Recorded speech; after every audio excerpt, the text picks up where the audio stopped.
And what they need from us is to begin to start to redefine some of the old ways we think about things.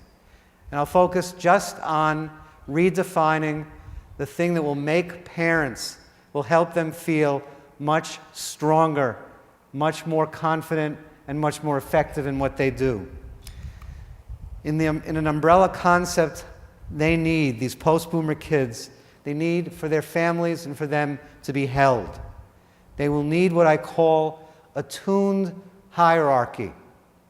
Forget the old definition of hierarchy as a top-down definition. Forget the old notions of empathy as something soft and vague. They need the strength of attuned hierarchy.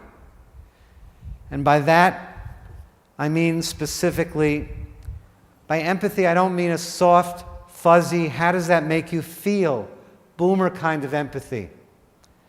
But I mean a fierce determination, what Rich was talking about, that we get to know the child in front of us, that parents get to know the child they have, that they actually have, that they need to raise. That gives them a strength, that kind of empathy. The way I think of attuned is that we now know that empathy is not soft and fuzzy. You saw it, you hear about it all day. It is hardwired into us. It is a fierce need that we all have. And if you think about what you've done in your lives, the crazy risks you've taken, or the ill-advised decisions you've made, you basically did it because you needed to be understood. We have to stop thinking of this as when you start thinking of empathy that is soft. It is not soft. It is not fuzzy. It is hard-nosed.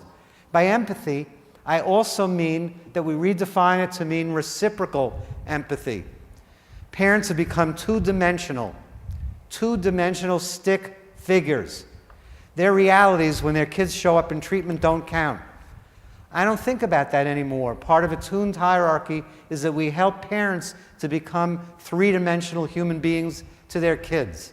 I have been stunned at the changes in children who were destined for pharmacology or destined for medication when their parents were able to, in some way, create a three-dimensionality for themselves, to get their kids to understand who they were too.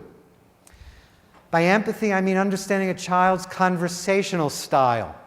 We know about attention style and learning style, but kids have hardwired conversational styles.